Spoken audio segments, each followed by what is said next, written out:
Hi, and welcome to Epiphanies. I'm Reverend Jessie Brandon, and I'm a life cycle celebrant as well as a metaphysical minister. And I have the opportunity to bring two of my loves together, books and people. So today we're talking about The Untethered Soul by Michael Singer, and it is the journey beyond yourself. He asks, who are you really? What would it be like to be free from limitations and soar beyond your boundaries? What can you do each day to find this kind of inner peace and freedom? The Untethered Soul offers a simple, profoundly intuitive answer to these questions. Whether this is your first exploration of inner space or you've devoted your life to the inward journey, this book will transform your relationship with yourself and the world around you. And to discuss this further, I'd like to invite my guest, Kelly Smith, in. Come on in, Kelly. Hi, Jessie. Hi, it's so nice to see you. You too. It's been so long. It has been way too long. Please have a seat. And congratulations on having a show. Oh, thank you so much. I know. It's How exciting. Yeah, it really is. It's just being able to play every day is so nice. So tell me, why did you choose The Untethered Soul as your book? Well, when you asked me to pick a book, it came into my mind immediately. Really? Okay. And afterwards, I thought there are so many other books I could have picked. Why did I pick this one? And also, why did I pick a book that's kind of hard to talk about? But I realized it's a book that I've probably recommended to other people more than any other book that's crossed my path. Really? And why is that? I think the first chapter in this book and the second chapter in this book talk about that concept of the inner roommate. And it's one of those things that we kind of have a consciousness of and an awareness of in the back of our mind, but it's something we never actually talk about, that inner roommate or that inner narrator. And so he talks about that voice in our head that is narrating our life as we go through. And it becomes so natural and so commonplace we don't even realize we're doing it. So if you're thinking now, well, I don't have an inner roommate in my head. That's the voice. That's the inner roommate. And so I think that concept of really exploring that idea of why am I narrating my life? I'm in it. I can see it. Why am I saying to myself, it's cold outside? I know it's cold outside. Why am I having this conversation in my head? And that's really, I would say, his first step in unraveling some of our patterns and habits that aren't really serving us anymore.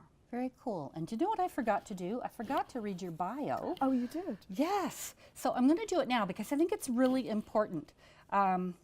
Kelly Smith is a registered social worker and a play therapist who specializes in sand tray therapy with adults. And I've had the opportunity to do this, and I absolutely loved it. I still have all the pictures, and it just means so much to me, and I'd love to do it again. So yes, I'd love to have you come again. Yes. Okay, so I just wanted to get that stated because I want people to understand that you come from a very informed place when you talk about things like the inner narrator and so forth. So, right. So I want to know more about what he says, particularly. Is that his main theme? Is the inner roommate? It's the beginning. It's Okay. the beginning. Because before you can ask the question, who am I?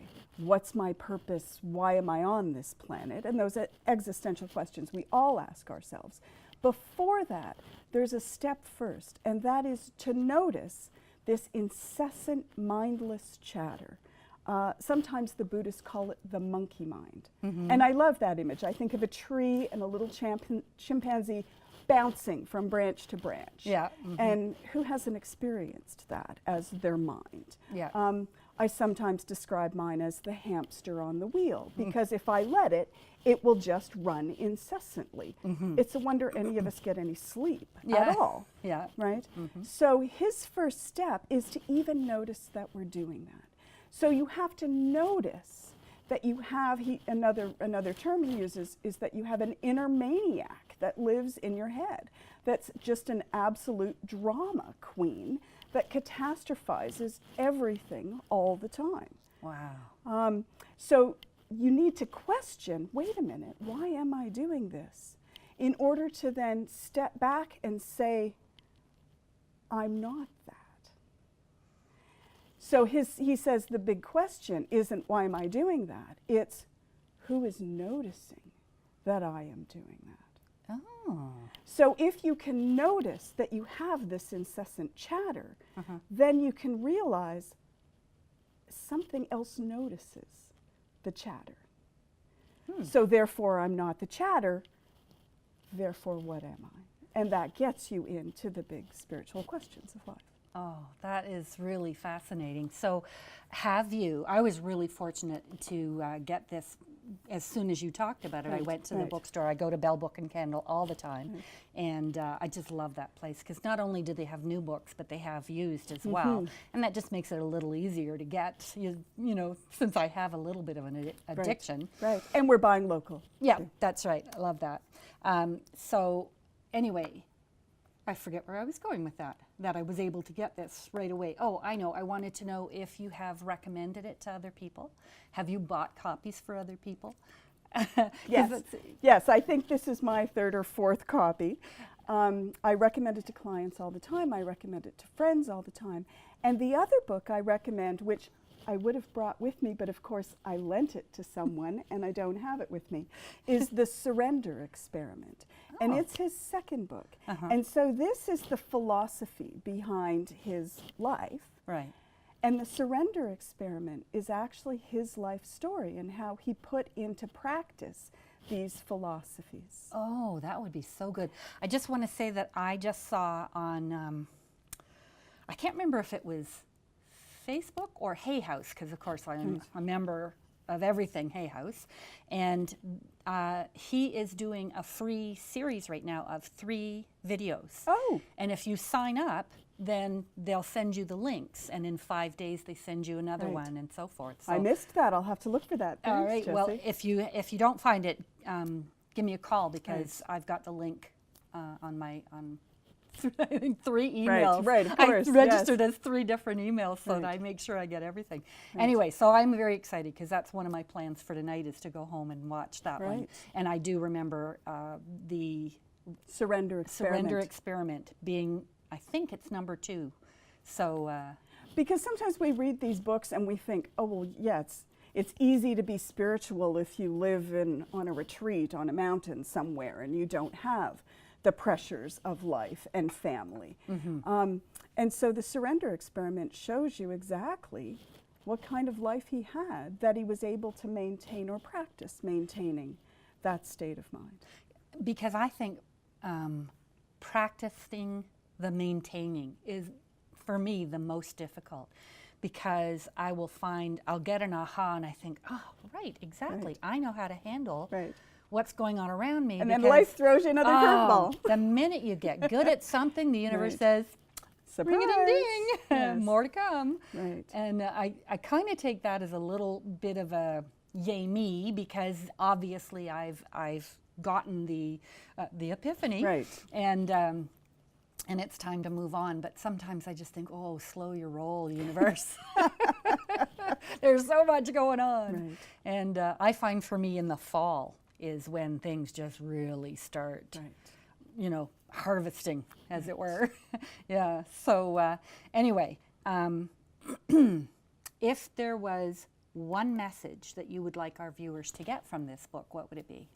Well, I think what resonates so strongly with me is that he actually talks about fear. Really? And I find fear is like the hot potato in life. We don't want to talk about fear. We have a fear of fear. Yes. And so much of our pain is caused by resistance. Absolutely. This shouldn't be happening. I don't want this to be happening. And so we protect ourselves from pain and fear. Yeah. And so what happens when we resist something, it just embeds and grows and gets deeper inside of us. So he's very Buddhist in his philosophy here about acceptance. And so once you've conquered that inner roommate and you become aware that you are the watcher and not the incessant chatterer, then you have a chance then to practice that Buddhist acceptance. And so he talks about we either resist things or we cling to Yep. things. And either way, we're causing ourselves pain because we're not accepting reality as it is. And so he talks about pain and fear as synonymous. And so I love that we're talking about fear in this book. When I'm in my practice, people will often admit that they're sad. People will often admit that they're angry. Most of us aren't even aware that we have even an iota of fear because it's just the thing we don't talk about. Wow, that's amazing because, as I said in a previous taping, that I just did a talk and I talked about the holes that I've been in throughout my life and how I spent so much time in the fear hole. Right. And yeah, just so afraid to be me, to do anything. I mean, even this show is a big step out because, you know, what if people don't like it? What if people think I look funny? What if, you know, whatever? And then I had to come to a place where I just said, I don't care. I just want to be me. I don't care. You know, I do care about you viewers, don't get me wrong. But I don't care if people don't like me. And that was the biggest fear. Isn't it just? Yeah. And so he comes back to that idea of the monkey chatter and the mind chatter. So often what it's doing is judging and labeling. Remember the agony about getting dressed in high school, about what will people think? Well, most of us, 30, 40, 50, we're still carrying that worry and judgment about what will people think and this idea that we have to be perfect. Yes. And so he would suggest that that's where the monkey mind comes in the first place, is because life is so unpredictable. Yeah. Life is a big scary place that we have absolutely no control over. So what we do instead, we recognize we can't control life, so we try and control our mind. And so part of that control is having everything be perfect. Right, absolutely. And that places this incredible pressure on ourselves, and then we wonder why we're unhappy. Because we're resisting and fighting what actually is. Yeah, I think for me the biggest thing about controlling, not controlling, but addressing the monkey chatter was, well, but if I'm not thinking, then what will I think about? What will be going on in there? And now I find those moments of just appreciation and gratitude. Right. For, you know, for what is. Yeah, for what is. For what you is. know, a cloudy day. Someone will say, you know, oh, it's going to be a crappy day, or it's, you know, it's not going to be sunshiny. Well, you know what? It's a day that we're here to appreciate. Look at the clouds. Look at the different colors of the sky. I mean, it doesn't have to be sunshine to enjoy it. Right. You know, and in Canada and in Ontario, where the snow belt hits so hard, we've got to pay attention to. If you condition your happiness on what the weather is, you are going to be disappointed. Yes, absolutely. Right. Like anything. Right. We're going to stop just for a moment, and viewers will be back in just a moment to Epiphanies, but we're going to take a short break. So stay with us, heat up your tea, get back into your comfy chair, and come on back and join us with my guest, Kelly Smith.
Hi, and welcome back to Epiphanies. I'm talking to my guest, Kelly Smith, and we were talking about The Untethered Soul by Michael Singer, and I strongly urge you to go on to the interwebs and look for Hay House and then sign up for his 3 video series that's totally free. Now, you will be inundated with emails, but you can always unsubscribe. It's worth it, trust me. So, Kelly, I want to know about you. Tell me about the sand play therapy. Oh. Or I know about it. Tell them about Right. it. So my first career was as a children's librarian. And so I found working in the library that you'd expect that I'd just be telling people about the next book in the Twilight series or making book recommendations to people, which I love doing. Yeah. But I also found that when you're working with people in a public library, you're often working with the converted. As a children's librarian, you're working with parents that are already committed to providing books and enrichment to their children. And so I became more and more interested in what about those kids and families that don't come to the library? So that led me to start studying play therapy. So I started to study play therapy, and in my second year of training, I had a 2-day introduction to sand tray therapy. I'd never heard about it. And I was there to learn. I remember the first day of class, the sand tray therapist is there with all her miniatures and her trays of sand, and I have my book and my pen ready to be studious, and she says, put those away. You have to experience this. So I was resistant to that because I didn't go to do my own work there. I was there to learn how to help somebody else. Yeah. So I had my first sand tray experience, and it changed my life. It kind of blew my head open that random figures placed randomly in a tray of sand could have such meaning and impact for me. And you know, because Yes. you've experienced this. So that caused me to think, was that just me? Or is this kind of a universal thing that other people could experience this? So that started me on a journey. So I've spent the last 6 years going to the United States to study sand play therapy. And I went from thinking, I'll be a play therapist who works exclusively with children, to now being a sand tray therapist that works almost exclusively with adults. That's amazing. And does everybody, I mean, I had an Yes, incredible yep. ephany. Does everybody have that Pretty epiphany much, when pretty they do much, it? Yes. Can you just kind of quickly describe how it works? Sure. And it really ties nicely with Michael Singer's work, because traditionally when we go to therapy, it's about this. It's about the therapeutic relationship. It's about talking. Most of us come and vomit out all our pain and suffering, and we hope we're talking to a wise person who can then offer us help and advice and suggestions. So one of the things Michael Singer might say, and that I say, is that when you're talking about your problems, you're still up here. You're in the mind that created the problem in the first place. If your mind had the solution, you wouldn't have a problem. And when we have a problem, we double up with our thinking. Oh my God, I have this problem. What should I do? I'll talk to this person. I'll visit this website. I'll read this book. I'll think my way out of this problem.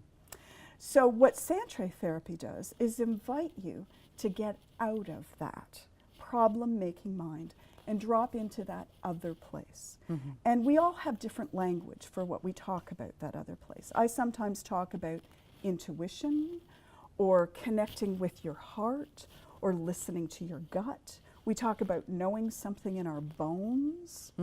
And so sand tray is an opportunity to get out of that and get into that other place. Is it the soul? Is it the unconscious? Is it the psyche? Is it God, spirit, the universe, the light? We all have a language for that, and we all long to connect to that place. I think it's why we meditate, go to church, why some of us drink or take drugs or jump out of airplanes. We're trying to get out of this crazy place and find that other wise self.